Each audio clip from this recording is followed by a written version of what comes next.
Genesis 29. So Jacob went on his journey and came to the land of the people of the east.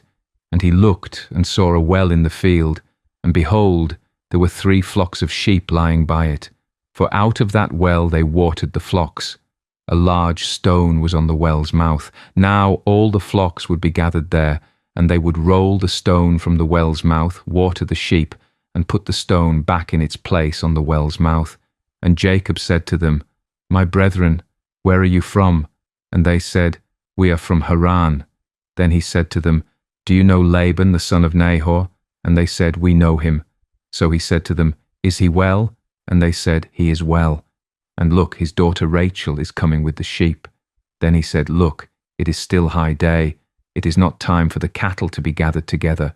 Water the sheep and go and feed them.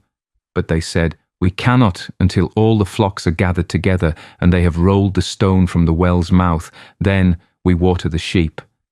Now, while he was still speaking with them, Rachel came with her father's sheep, for she was a shepherdess.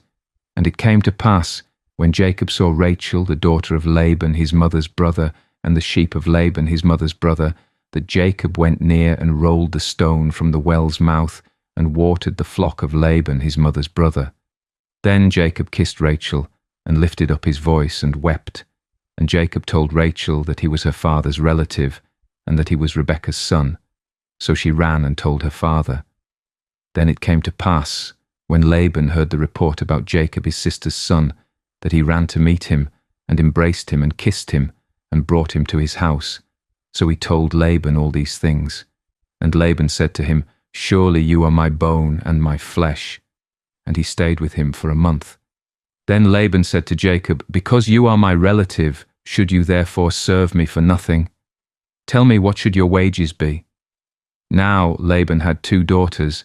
The name of the elder was Leah, and the name of the younger was Rachel. Leah's eyes were delicate, but Rachel was beautiful of form and appearance. Now Jacob loved Rachel, so he said, I will serve you 7 years for Rachel, your younger daughter. And Laban said, It is better that I give her to you than that I should give her to another man. Stay with me. So Jacob served 7 years for Rachel, and they seemed only a few days to him because of the love he had for her.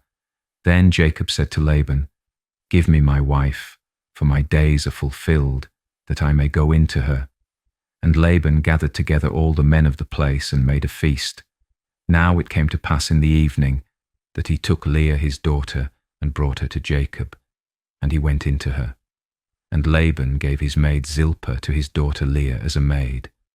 So it came to pass in the morning that, behold, it was Leah. And he said to Laban, What is this you have done to me? Was it not for Rachel that I served you? Why then have you deceived me? And Laban said, It must not be done so in our country, to give the younger before the firstborn. Fulfill her week, and we will give you this one also for the service which you will serve with me still another 7 years. Then Jacob did so and fulfilled her week.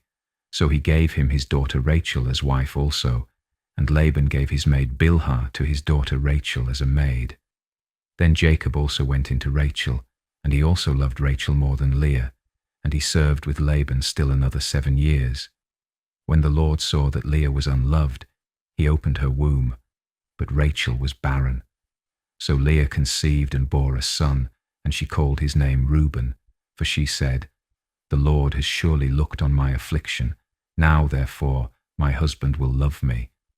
Then she conceived again and bore a son, and said, Because the Lord has heard that I am unloved, he has therefore given me this son also.